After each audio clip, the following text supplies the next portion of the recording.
Okay. Share again. Well, I gotta go to PowerPoint. No, you gotta change it in PowerPoint. Oh. And take off the presenter mode. Present in Teams. Click that. No. No. All right. To the slideshow tab and use presenter. Turn that off on the monitors. Where's that at? Use presenter view. Over to the right. Just look at it. Right. Oh, right there. Boom. Like that. Yeah. Okay. Now it should. Now you're not going to have preview. Okay. Now you're not going to have preview, but that's fine. Will get shot the same. There. Good. We're good to go. You got to share the screen. So, geez.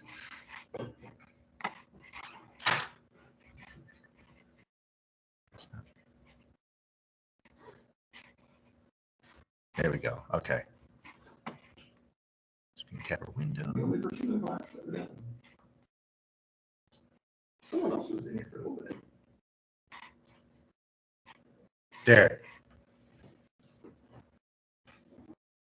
All right, that looks good. And we're recording. Is this everybody? Is this? No, we're missing a couple. Okay. And then some people typically Gotcha. 9 o'clock's early. Yeah. It is 8:48, so we'll get Okay, we'll get into that. give them that. It's nice to be like kind of a little, like, real casual, a little like. So you guys got any questions while we're going along? Feel free to speak up if you want me to replay something. There's a lot of my slides are very multimedia centric, So if you need to see something again, we can do that. Maybe I should be official. Oh shoot. Kind of know who I am. Okay, yeah, go ahead. I've been watching videos of me all semester. The first time I actually spoke to them was on video. Oh wow. He's real. That hologram. I just gave Meyer all my pre-recorded lectures and everything. It's weird. But, all right. So Trevor Van Dyke is a grad student in geology. Yep. All right. Who? Over in Science 1. I'll let you introduce yourself from there on. Okay. He talked to me about the GIS facility about the drawings a few months ago, and he knows what he's talking about. So. Yep. I'm a grad student over in Science 1, the geology department. I think my master's is actually earth science, but I guess there's more about that when I start. I allude to that in the presentation. I had to come up with some filler material because it told me I had 50 whole minutes to talk to you guys. So we got some padding in here. You'll learn a little bit more about me as we go. But, you don't use all the time. They said they might have a couple of questions for me about what they have to do. Or what they have to do for Meyer for a project or document. And then hopefully it doesn't bother you. I might kind of sit down because it's easier for me to reach my stuff to advance slides and things. So, and then should I just go? That's good with me. You said high enough. They can see you. All right. So they've asked me to come in here and talk to you for the remote sensing class. So I've been doing for the last 4 years. I've been working with in different capacities drones. So my own research is called this UAV. My master's project is entitled UAV Imagery, 3D Modeling for Geological Applications. And basically what I do, I take pictures of cool stuff like this. So this is an exposure to the San Andreas Fault near Palmdale, California. It's called the Highway 14 road cut. It's really awesome. So I take pictures of this back when I was working in Southern California and send them back to my advisors and look at this cool geology, things like that. And I had some software and things like that I was able to basically take pictures, lots of pictures of stuff like this, and I turn them into interactive models, 3D models that look like this. And this is something for a geologist. You can see lots of different stuff here for teachers. This is like what we call brittle deformation, sort of transitioning into a more ductile regime. You're seeing lots more stuff. This is called differential weathering, which you can see here. You move along, and you got more geology. This is like a alteration zone. And then you transition into more just undisturbed sort of sedimentary stuff. So you can kind of see like just how valuable something like this is for like teaching people who do and do not know just about what geology actually is. And that's what got me my, that's what I'm doing back here doing my master's now. So before we bust into this, we kind of just talk a little bit about drones and some of the stuff that I've been around. So they come in several different types, depending on what you need to use them for. These fixed wing drones are more for your large scale sort of agricultural sort of things. There's another realm, this sort of drone is where it's called a VBLOS. So beyond visual line of sight, which is like another certification you can get for you can do these huge jobs and you can fly these things where you don't have to see your drone. You have some of your multi-rotor stuff. These are your more heavy lifting drones. If you have a big heavy sensor, something like that on it. Down here is an agricultural spray drone, which actually just got certified for pesticide application. We have a job this January, or not January, this July that I'll be hopefully doing. And then basically what I'm going to focus on is this is stuff that I have all of my practical knowledge and experience. There's just these quadcopters. Now just kind of show you just a few of the different sensors and stuff you can get on these things. This is actually a magnetometer, and something like this has to fly in a drone and be on a tether just because of the electromagnetic sort of things going on with the drone, and like positioning for the drone. It can kind of confuse things. You have your LiDAR sensors, and then you have your hyperspectral, multispectral sort of stuff. This is for all of my research, these are the drones that I've been using. The DJI Matrice 300, coupled with this ZenMuse H20 camera. The good thing about this, the Matrice, you can put up to 2 different sensors on it. I'll show you some stuff later where we actually are doing some multi-sensor sort of operations. And then the stuff that I really get my bread and butter is done with these 2 drones. This is my mapping drone on this side. This is the guy I did all my work in California with. And then I do some of my smaller scale sort of mapping things. And then you have to, once you get a bunch of pictures, you also have to process.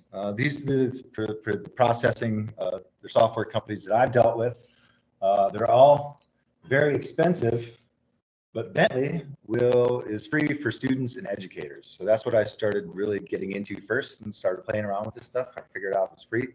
As long as I was a student, I could mess around with it. And then when we got here to school, I started playing around with the ArcGIS drone to map, and I'll show you a little bit more about that stuff too. You can all get that access to that through campus now. Yep. Usually we had to pay extra, but I think they threw it. Oh, nice. Into our You can get the 2D version, 3D, you still have it. Okay. Okay. 3D, you have to pay for it. So ironically, I've been here for a while. I started coming back. I came back to Iowa State in 2014. I got my undergrad. 2018, I started my research project. My original research project was on a gold deposit in Canyon City, Colorado. And ironically, the first day we got out there, we got a guy with a drone to come out and fly the entire property. And here's my guys from the office. This is Eddie, Mark, and me, and this is where we work in the core shed. And this is my office space. So these are the maps that we produced. So we get an idea of where we wanted to go out into the landscape during the day. And I'd be out there with my handy dandy little GPS and my notebook, and we'd look for outcrops, just rocks, anything. You can see this is kind of what the terrain looked like. It was thick. I say it was treacherous at times, but it was all in all, it was a really good experience. Probably the best job I've ever, best field experience I've had. Basically, we'd be out there and we'd just be annotating what we'd find, like in the field, whether it was changing rock types, things like that. My favorite stuff was finding this historic mining sort of stuff. So we'd be going in these old pits where old miners had dug back in the early 1900s, and looking for the rocks they'd found. They're digging in the spots where they know the mineralization is. That's where we go. This is all stuff we annotate. One of the coolest things that I couldn't hear, underneath this tree, there was just literally these 2 rusted out cans and like a fork that had been sitting there for who knows how long. And you just imagine in the back of your head some old timer who sat down and took his break there and grabbed lunch, which was kind of cool. Because this stuff has been owned by different companies since it was sold in the early 1900s, and no one can really get out there. Hence why you see stuff like this. Like there's mine shafts that aren't protected, because it's usually a big thing when they're growing out there. They're putting metal grates and everything over this stuff. But this is all the stuff. We go, oh yeah, a little bit of geology stuff. But yeah, it's just different changes in rock types. These are all cool things that you need to get on a map. And then I'd go back and I'd annotate on my map. You know, I had all the, these are all sample sites, or where we found outcropping rock, just things like that. But this was my first introduction into just into drones. It's first project. And then later, I wound up out there a few years later. The mine company had asked me to make. They heard I was modeling. They asked me to make a model of them for them so they could present at Research Expo. So you come in here, you can just see the changing rock types. I'll ask a question. Those maps that are printed out, so they were pretty much just like you printed out. Yes. So you Yes, printed that's out exactly. your picture straight from that and notated. You didn't do any rectification. No, that was like, nice big picture. exactly. High resolution. Yep. It was my very first foray into this stuff. And we were just kind of doing what we could with what we had. They wanted us to go look for rocks, and they gave us whether it was we didn't have any computer, like I didn't have a computer application to go do anything. This is literally what they wanted. Yeah, we did it very old school, I guess. Well, yeah, old school, new school together. Yeah, right. So my final trip to the field, there was actually a really crazy accident that happened. Sort of derailed that entire project for the time being. You can see this is a pretty formidable landscape. There's several river crossings, things like that. And it's July, it's hot, it's rattlesnake season. We were walking up the hill, and like I kind of see this, I got this. They're all Canadian dudes. So it's me and like these 60 and 70-year-old guys walking around out here. And Mark, this guy just kind of turns around. He's just like ghost white. I'm like, what happened, guys? Like, he's like, well, I got hit by a snake. And they're all like, they all tell me, just go walk down with Mark. We're going to go get him some anti-venom. You're going to go with him to the hospital. He'll be fine. We'll be out of Calgary. We're going to head up. We still got some rocks to look at. I got down the hill about, I don't know, we didn't get very far. And this guy's eyes rolled in the back of his head. He started foaming from the mouth, vomiting. I've been out there since, still don't know how I got it. We ended up getting him off of this mountain. He got life flighted, and he spent 9 days in a coma. These nurses in no uncertain terms, made it very clear to me that I was to be deleting these photos. I did not. And Mark is happy that I did this. I will say that too. Mark is very happy that every single one of these photos exists. And we discussed it before we started walking down the mountain. I asked him if it was okay. It was. That being said, this whole experience kind of, I guess I'd say maybe brought up some stuff that I hadn't quite been taking care of in my own mind, maybe made it surface. Prioritize your mental health. When I figured out there's something kind of going on, I took the opportunity to go in and like the VA had a program that I could go in and learn some things about myself, which was great. And I got out, and it was time to start writing my thesis, right? Not 2020, pandemic hits. So I'm back, and I'm like freshly out. I'm just ready to try and figure out how to put all this stuff together for my thesis and just everything going on with that. Took a brief hiatus. It wasn't going to be happening. Now, this next transition this is a tough tip to stay with me through this transition of these slides, because we're going to go back 2 years from this point to 2018. So a faulty electrical transmission line in near Paradise, California, started a wildfire that ended up devastating this little small town of Paradise, and 85 people lost their lives. The utility company Pacific Gas and Electric was found to be liable for everything and created an entire new industry. Drone inspection, utility inspection industry. I had actually gotten my 107, which is a commercial UAV pilot's license, through Iowa State in 2019. They offered us it was a week-long class or something. We could go in and get it. I got it, not thinking knowing if I would ever use it or not. And this sort of opportunity, this came up. I told my advisor, hey, I got an opportunity to go take a job. Definitely not going to be writing a thesis here right now. I need to take some time. He agreed, and I headed off. I started doing doing drone inspections for a drone service provider, Southern California Edison. I bought an RV. We spent the next 2 years living Southern California doing what was probably one of the funnest jobs I could ever think of. We're out in these, and we have relied heavily on Esri products. I don't know if anybody recognizes this. If you ever use field maps, the mobile map, but like we would get these are all locations of utility poles, and a lot of times you're out on these old I don't know, these forest roads, forest access roads, where you're out in the boonies in a little 4-wheel drive truck looking for telephone poles and just take it. It was an awesome job. I loved it. I'd love to go back.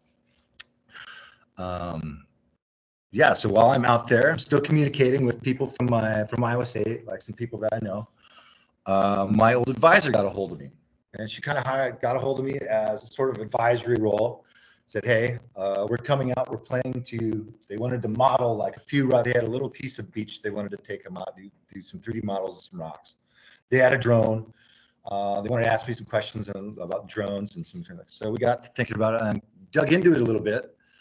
First of all, here's the drone they had. The department had this. I hadn't heard of it, but it's the Holy Stone drone. And it's a little $89 job you can get off of. I mean, like if you were to take a few pictures, okay, maybe, but like we found out we were going to have to be flying at 400 feet above this beach in order to perform the mission. The Holy Stone was not going to be up to the task. Fortunately, at the time, I was working with a company where we were using the Matrice 300s for work every day. And I got to talk to my boss and said, hey, I got this opportunity to kind of go help with an old advisor. Do you mind if I borrow the drone, head down to San Simeon? Go ahead. So, yeah, right. So we went out there, and I did not know anything about modeling right now. We should have been able to do like all automated missions. We were like, it was a drone I was less familiar with at the time. So the guy I was with was doing a lot of the actual drone work. Well, we ended up after 3 days. We ended up doing a bunch of these are all sites where photos were taken. So every green dot is somewhere where I took a photo with a drone, and we just did that and flew the drone manually at that 400 foot height, and tried to get some overlap. You need overlap when you're doing any modeling and 3D stuff, and produced this map. And this is kind of what it looked like when it was all said and done. So this is 2,500 meters of beach face, and you're able to see very clearly differences in lithologies, rock types. It's at a super high resolution. Just so you can kind of come in here, and you can see down. You get all people's footprints, things they write in the sand, everything you want to see. But what we're also able to do with this Bentley software is get sort of volumetric estimations. So the volumetric and size and distribution sort of data, the researcher who did this stuff took measurements over 700 of these rocks on this beach. And then she used those as the input parameters for her lab experiments. And after that happened, so I talked to this advisor who's out there, like, it's a shame I didn't ever get my master's. I got all these credits, and I just haven't done a project. Basically, didn't do a thesis. I didn't do it. She says, hey, why don't you come back and work for me? I said, okay. And I ended up doing another place. So the first place we went to after San Simeon was another spot. Like this is a geologic area known as the Franciscan Melange. That beach we showed you is the Franciscan Melange. I went back out to another spot of the exposure of the Franciscan Melange, and got this drone. The drone you see up here. This is the DJI Mavic 3 Enterprise. And this particular drone, what makes it so special is it has a nice mechanical shutter on it. What this mechanical shutter does is just physically blink as the drone goes over the landscape, as opposed to this drone, which has an electronic shutter, which usually actually just turns off the sensor and on and off. And what you get like motion blur when you're doing something like this, when you're digitally closing the shutter as opposed to doing it with a mechanical aperture. This thing is excellent for any sort of other mission you want to do. If you want to do a manual kind of mission, like you can do that. Which is what I did here. You can see this nice straight line at the top. That's basically the Mavic 3 Enterprise staying at a static location above this terrain. And then I flew the Mavic 2 Pro out to these other rocks, and then got like a more, more detailed, like I spent some time around there trying to get every little nook and cranny so that you're then able to like zoom in and get a much higher resolution than any of the other, like the surrounding sort of class, things like that. So if you've got a landscape like this where you're only really interested in a few of these rocks, something like that in high detail, then you're able to go in and capture those really successfully. Okay, then after California, I traveled to Wyoming and got another piece of technology, DJI RTK2 GNSS ground station, this guy right here. And then when used in combination with this guy, the DJI RTK module, this RTK stands for real-time kinematics, first of all, and then GNSS, Global Navigation Satellite System. They're just you have a ground station, and then that is communicated. That is beaming a corrective signal to. It's talking to the same satellites that the drone is talking to, and then it's able to give it a corrective sort of signal. So the GPS, the GPS points that are registered on the photogrammetry are then said to be within this like centimeter accuracy level or something like that, which I'm still trying to figure out what exactly means. But what it really does, that's really important, is activate this real-time terrain follow feature.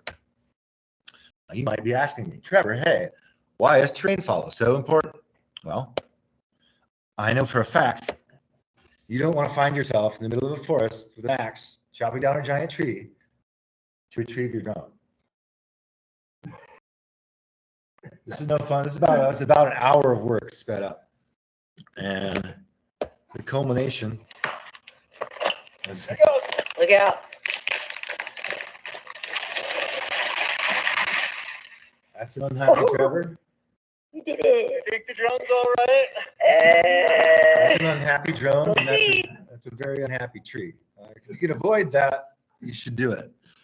What I'd done there is, it was the very beginning of my droning, and I kind of mistakenly assumed that the drone was going to be following terrain itself. Dumb. So I took off from the low ground, thinking I was going to be safe with what I went. My drone just flew straight into a tree. It had its safety security system on and everything, but it didn't register, and that's what happened. Also, what that does, these landscapes that have this undulatory terrain, like they really benefit from these terrain follow sort of missions. You're able to stay at a sort of, it's flying, it stays close to what it needs to. Obviously, you're flying 33 miles an hour. It has a hard time doing it exactly, but you're able to capture a much higher resolution from these 3D models. These are by and far the best models that I've created.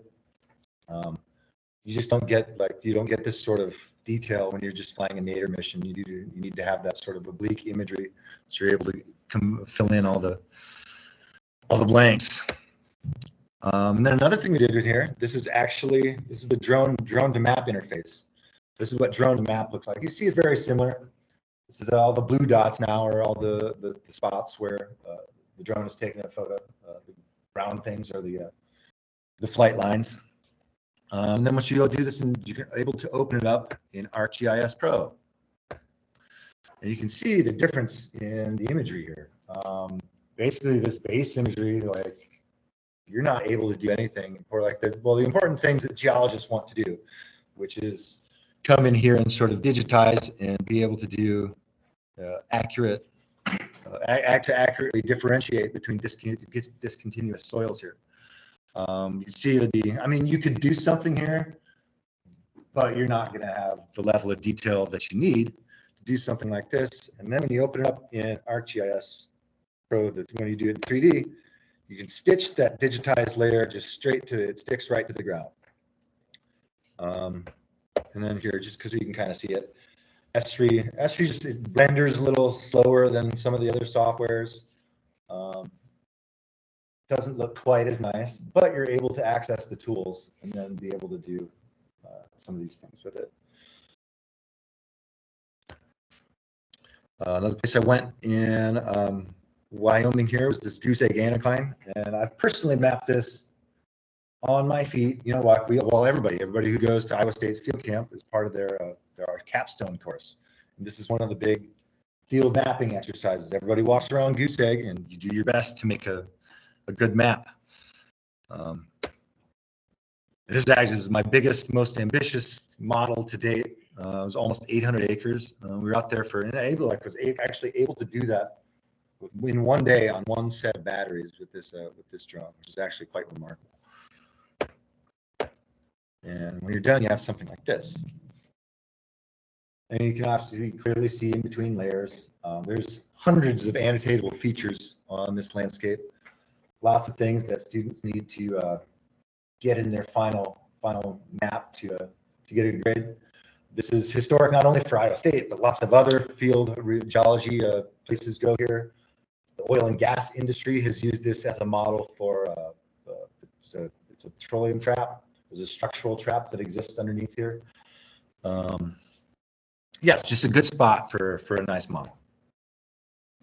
As I said, the model is just intended for use as a supplemental tool to field observations. I mean, some of this stuff is hard to see in the field. There's no doubt about it. You got something like this, you can go back and see and play around with one of these models. It makes a lot of this stuff a lot easier to pick out. It's essentially cheating. Like, it told me not to show this to any of the undergrads. Don't let them know that this is available online. You know, like you're supposed to be out there and with your head on the rock and figuring this stuff out. Now this is cool. So this is another thing I started playing around with. I have access to this software where I'm able to do an output when I process these models, where I can then put it into a sort of VR sort of environment where you can place yourself in here. And my idea is like this would be great for like a virtual field camp, field exercise, or because you can put if this the guy used to run. I don't know, like now he just sort of glides across the landscape. And this is built for police departments and fire departments, the Marines, too. Like they recreate training environments and things like that. Unfortunately, the environments that they mess with are generally a lot smaller. This thing kind of overwhelms the software, and I'm not able to do like a lot of the cool stuff you're supposed to be able to do. Like I'd like to put a call out somewhere, like, hey, go to this spot. Here's a significant piece of geology, and then annotate on the surface, something like that. I think there's definite potential in there for education and teaching. It's both. It's just I don't have the time. Yeah, this is actually a drone you can launch in the game and fly around this landscape too. The game is actually complete. It has you can put a zombies game in it. Like you can populate a bunch of zombies in these landscapes and shoot them stuff. But oh, and then the big thing about making these models, this is big, heavy data. Good luck getting it to somebody if you want them to look at it. Like you can try and do your best to tell people how cool it looks, or like get them to screen share. But as far as like letting them do their own and manipulating stuff, it's impossible. Until I found this, but it's a subscription app. This near, I'm not sure what it stands for, but subscribe and then you're able to. So I have a link to like every model I've done. This is another model. This is actually a dinosaur track site in Kansas City, Colorado. Down here, you can kind of see these are actually the dinosaur footprints. This bottom layer would have been like a muddy layer that they walked in and created an impression, where then sandstone then overfilled at some point and then created these nice little casts of these dinosaur footprints.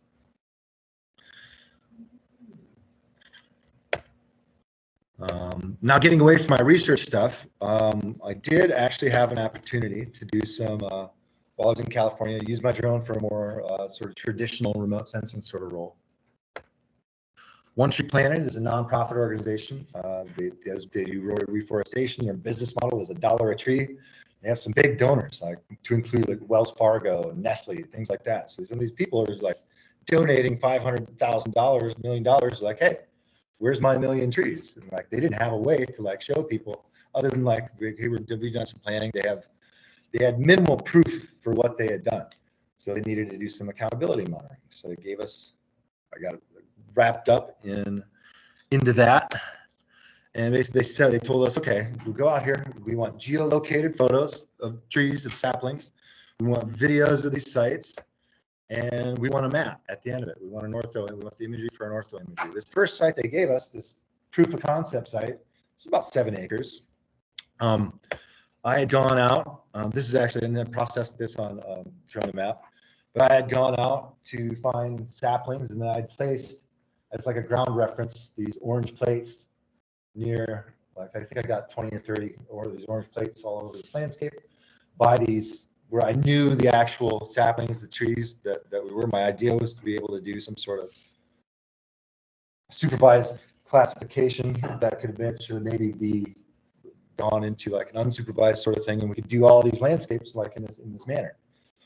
We sent it off to a team that they were using a different software than Esri sort of stuff, but they came up with a product that they were able to do really accurate, and well, seemed to be, because we didn't have a chance to go out on the ground and actually see if it was accurate or not, but they were able to come up with some sapling counts that the company went ahead and went forward. They're like, hey, let's keep doing that.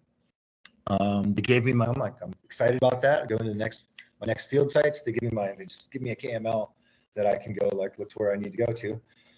My next KML they gave me it was 1,500 acres.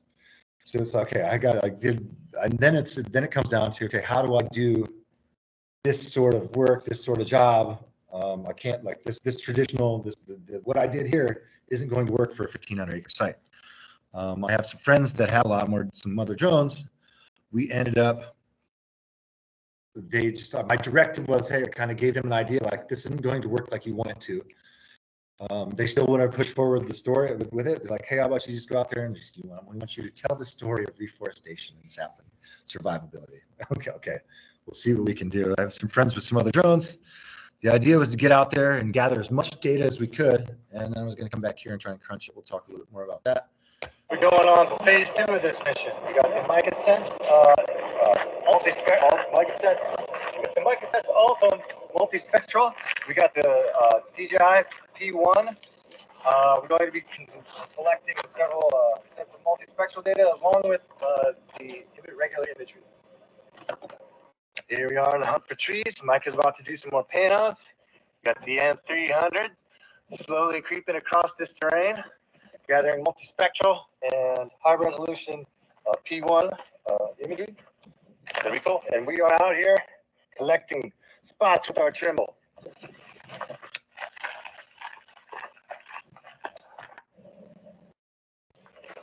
Only dog comes with us all the time too, so it's kind of great. All right, we're going to try something new for this mission. Last time we did 2 separate missions, one for the LiDAR with the L1 and another one for the MicaSense. This time we're going to try to fly just one mission using both these, but usually, according to Trevor, these sometimes don't like to play nicely together. We're going to try it so we can just take it down to one flight. If they can't play nice, then we're going to have to do 2. That's the idea. Here's the second site we went to. This we call F. They did play nice, which was great. You're able to then we were flying those missions like 2 at a time with both sensors on, but we were able to put 2 sensors on that particular drone, and it was able to capture the data for each one. So I got back from Pennsylvania. We had collected over 200 tree locations with the Trimble. Anybody familiar with the BA2 or the Trimble in here? We got a few people. Okay. The Catalyst service is what brings you connect your Trimble to Trimble's corrective GPS network. It's like $400 for the month I paid for that thing to go get these extra precise data points. And we were going to overlay, now I know exactly on the ground where exactly these trees are. We're going to be able to correlate the LiDAR data, the multispectral data to these points that I'm absolutely sure are trees, which species, everything we collected on the ground. Problem is, I started processing the data, and there's not a tree there. There's not a tree within a centimeter of that. There's not a tree there. There's not a tree within a centimeter of that data point. There's something there, but I can't tell what that is. Like, what are they? So that brought up the problem. Like, what exactly are we? So like, what would I bring this Trimble out here for? What am I using this thing for? What is it good for? And then so it's just another, like, this happened at every single site, every single data point that I was not, and if it did land on a tree, how am I supposed to know if that's the actual tree it was? There's no certainty in any of the data. So I'm going to go back to this.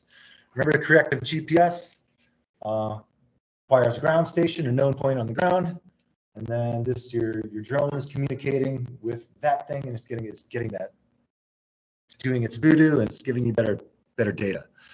Guy in the back of the room, Peter Walter, actually works in the NRAM department. He has another drone, the DJI M3M multispectral, and he was able to connect to the Iowa DOT real-time network. We went to go compare the accuracy of these two systems. Kind of stay with me a bit on this. So these are placards we put out. So that placard, we went out with the Trimble DA2. We have the exact, and then we got the exact location of this placard. And we took that XY data, and then imported, once we processed the map, we imported that point data. So if it would be working perfectly, this point would be on top of this placard in the middle. Again, we have an offset. We have an offset here, and we're both connected to this real-time network that's supposed to be giving us centimeter level of data accuracy. Mine was even worse. I'm about 4 meters away. Okay. There's something we can do to figure this out even a little more. So we went out, it's the Iowa real-time network. This is where all their DOT has all their stations that they're beaming out the signal. Here's Ames's, and they know exactly where this thing is. This thing has been registering points for months at a time. Like it knows exactly where it's at.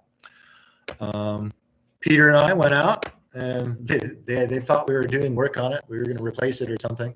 We're just trying to explain to them, no, we're just simple scientists. We're just and we went out, and Peter got the Trimble up there, and sure enough, the Trimble is very accurate. The thing was some sub-centimeter. So we went back out. We did another mission to try and tease out how accurate this was. And then again, we are, like I got closer this time. Peter got a little closer, but there's still some work to be done to figure out exactly, to me, for exactly what this is needed. Yeah. So the offset, you think, is the difference between dynamic GPS and static GPS. Static GPS, you sit on a point and you let it collect 30 to 60 fixes, and then you get this average, and it's really accurate. Dynamic GPS, you're flying around and you get one fix, and so it's not as accurate. I have this inclination in my mind that there's a technique you can use. It's called using ground control points. Ground control points are points you set out on the ground where you know exactly where that is, and then you put those in with your processing, and then it's supposed to tie everything together. Unfortunately, ground control points also cost a lot of money, and that's just something that needs to be tested. It's one thing I also want to do. If you added that point, you could re-rectify that to those, but you need, they need to be distributed evenly. A little bit different note. This is just something I've kind of done. Very much a rectification for GPS. At least I don't think you have, unless Dr. Bonds talked to you about it. And then just for a few other things I've done with my drone. This was actually a little side gig. Feathers Forever has a program for farmers want to take some of the land out of production. They'll let you put it into habitat. We've done this with 187 acres of our own land. This stuff up here is some land we own in Butler County, a town called Bristow. These polygons are just you go into the county NRCS office. They know based on how much land you have. Okay, you need this much food plot, you need this much winter cover, you need this much nesting cover, and then they give you sort of some guy in an office just gives you polygons where he hasn't done anything to sort of. Okay, there's nothing going into how they're inputting it. You could go, I guess what I'm talking about is following terrain lines, following anything like that, some of the features that the land blesses you with. So we went in. There's a farmer that also wanted some of his ground done. I flew the map, and then when we went to go do the input, we used the DEM. If you can kind of see, obviously there's some terrain relief in here. We want to use that to our advantage in making this a more productive, hunting habitat.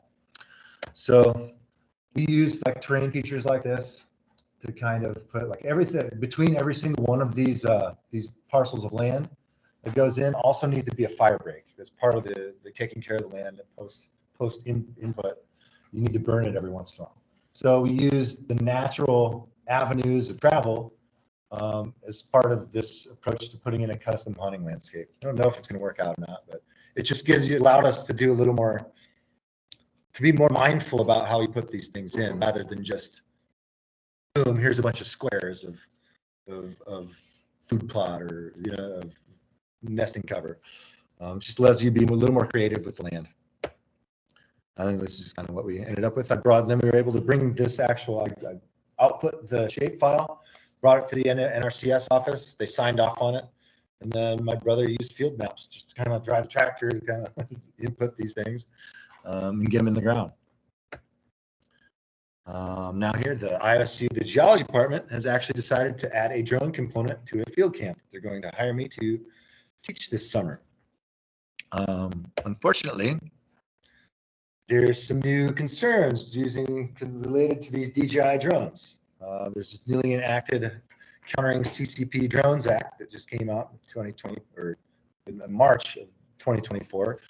And then also a lot of federal agencies have already not been able to use DJI drones just like for their connection to the CCP.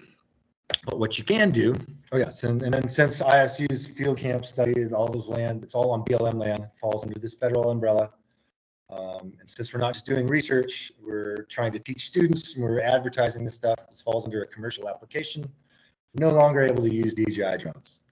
But what we can do, you can get a blue listed drone. So we got, and this is over in our building, this is the Free Fly Systems Astro Mapping Drone. And from all the research of it, like it's a blue listed one. It's the only thing that really would work for what we're trying to do. These large scale landscapes, outcrops and geological stuff. Problem is, this thing is 7 times the amount of that drone right there. And I mean, I hope that they say it's reliable. I've just never flown it. We're flying to Washington at the end of the month to go get training on this particular drone. And then I guess I don't know how much time we had. I have a few other slides, but it's basically just other models I've done. Yeah, I got McFarland. Yeah, so this is McFarland Park, 3D model of McFarland Park after they have drained and dredged it. We actually flew this for Peter's class this spring. And you're able to see, like, these are all fish habitat structures that they've made.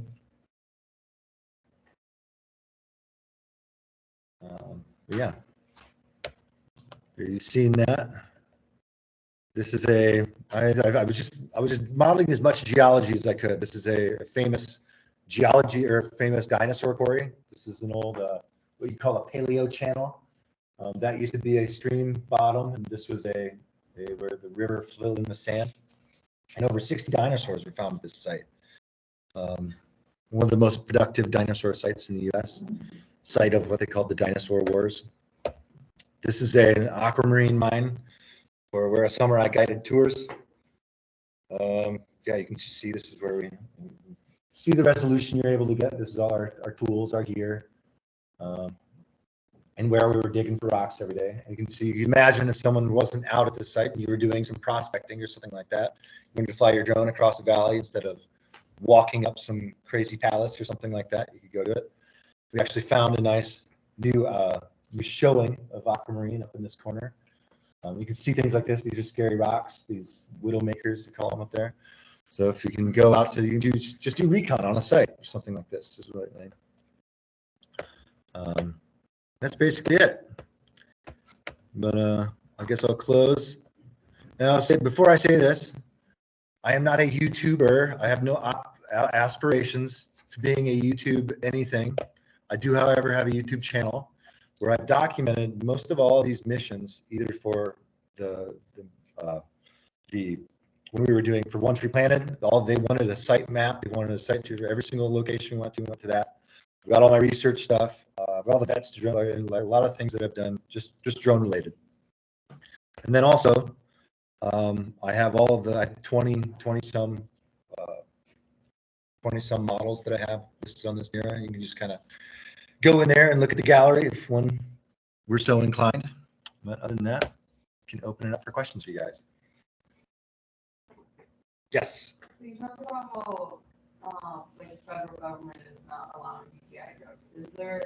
Is the states doing the same thing? A lot of them are following suit. It's very, like, I think, but it's federally, it's Iowa's across the board. Iowa's got a similar law coming back. So, I think it's going to happen. I think it's not. I think they're talking about like just not even letting us fly DJI drones in the U.S. anymore. I don't know that it'll get that far, but it's just it's a sense of hysteria that they've created over the security issue. I mean, like, so there's metadata recorded on every single photo that you take, and if you upload your data to, like, so if you want to record all your flights, all your missions, like, which it goes to a server that is in China. That's so, and that comes with a GPS waypoint, and it comes with a very, like, I mean, it's not a high resolution photo, but it has a photo of what you're taking. They're afraid of sensitive infrastructure, things like that, being able to be targeted, or the CCP is otherwise going to be able to weaponize this data in some sort of way. if you ever worked in China, they've actually got their own coordinate system for China that is actually shifted from the true geometric coordinate systems that you would use. So you actually have to run a coordinate transformations program because they shift. They're concerned about this locally. We ran into a problem trying to map gully erosion in China with some colleagues of mine in China. But yeah, they've got their own protections trying to keep their infrastructure safe. But we can map everything from satellites. It's kind of at some point. Yeah, right. We got it anyways. Yeah, you can see most of it anyways. Right? But yeah, the GIS facility is planning to buy a drone, but this is all thrown us into a loop as to what we should actually spend our money on buying. Should we go cheap and just have to deal with the problems of buying a DJI drone, or we spend 6 times as much and, maybe we're not even going to use the thing worth $30,000 a use of it. Yep. Is it, the bluest one, is it American made? Yes, all pyramid, everything, every component. I think there's a difference. There's blue listed and green listed. One the DoD can use, and all the components have to be American. I forget the distinction. Like, you're still allowed to have some, like, foreign components in like your remote, and you're like, it's hard to go like, but. All right. Can I just add one thing? Sure. In NREM 345, it's kind of an NREM 345 commercial, we spend about 5 weeks on photogrammetry, and that's what we're looking at here, digital photogrammetry structure. All that actually happens. Awesome class. You should all take it. So then we take the drone out and then come back and you process it. So if you're in the GIS minor and looking for another class, take 345. I'm not sure we can count it the certificate because it's a 300. You can't. They used to. They just kicked it off. Like when I started going through my, it okayed it. I was with when I signed up for the. Well, they pulled some of those restrictions, so maybe we can put it. All right. Thank you, Trevor. Thank you, Peter. Any questions generally on, so you guys got another chance to ask me questions about your final projects. Any questions on the final projects that you had a weekend to think about? If anybody wants any of my data, anybody wants to run that, supervised classification on those saplings, Be my guess. McFarland did it. You heard McFarland data? Anything? We're hoping to go back out, this summer when, after they fill it and fly again. You think it's gonna start raining again at some point? It has rained a little bit this weekend. That's I don't know.